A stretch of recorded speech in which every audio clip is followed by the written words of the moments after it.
to the early 20th century, it was believed that Aboriginal Stone Age tribes inhabited India till around 1500 BC. Then Indo Europeans called Aryans invaded the Indian subcontinent, bringing horses and iron weapons with them into the India. Our Indian civilization is generally viewed as a direct result of this Aryan invasion. Though this theory lacked solid evidence, it became a popular explanation for why Indian and European languages have similarities. In the year 2006, one study said that even if there had been a large scale influx of Aryans, it would have taken place more than 10,000 years ago, long before the time of iron weapons and horse domestication. This study also suggested that the population of Dravidians had lived for a long time in southern India, and so the Dravidian genetic pool may have originated in the South India. The sage Manu, Indian Noah, cited in the Vedic tradition as an ancestor for all of us, was said to have been the king of Dravidians. Okay, let's not get deep into these Aryan versus Dravidian concepts.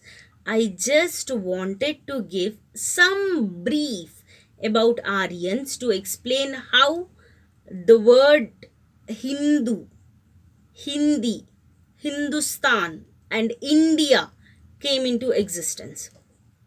Now, these Aryans who came to India settled on the banks of the river Indus. This river Indus is also called Sindhu. Why? In Sanskrit, in Vedic Sanskrit, Sindhu means river. The language of the Indo-Aryans was Vedic Sanskrit. Even in Rig Veda, the word Sapta Sindhu is cited. Sapta Sindhu means land of 7 rivers. In our history books, the early Vedic Aryans' place of settlement, near the Indus River was also cited as Sapta Sindhu, the land of 7 rivers, or Sapta Sindhava or Aryavarta. It means the place where Aryans walked. What did I say? Listen carefully. 1. Aryans who came to India settled on the banks of river Indus. And 2. The Indus River is also called Sindh in Vedic Sanskrit language. Right? Now, with this, can you guess who was the first to produce cotton in the entire ancient world? We all know that cotton production needs good amounts of water. So, guess? Yes, people who lived at the banks of the Indus River were first to grow cotton in the entire ancient world.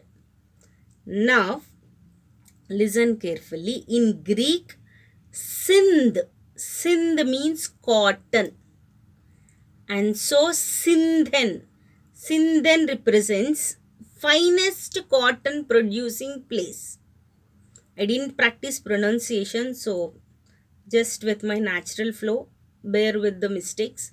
Now, Persians pronounced Sindh as Hind. They pronounced Sa as Ha. They pronounced Sindh, Persians pronounced Sindh as Hind, and the country as Hindustan. What is the meaning of Stan? It means place, sthanam, place.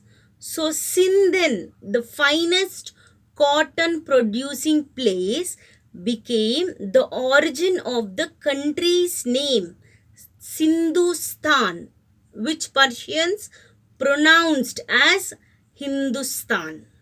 And the country's people were called by them as Hindus. And the same word Sindhu of Sanskrit language was pronounced by ancient Greeks as Indo. Sindhu, Indu, Indos, and in Latin Indus, from where the word India came into existence. So, in simple, Hindu is essentially a term used by non-Hindus to denote people of a particular region. And the words India, Indo, Hindi, Hindu, and Hindustan, all these words originated from the same word Sindh, which means cotton in Greek language, or Sindh, which means river in the Vedic Sanskrit language of our Indo-Aryans.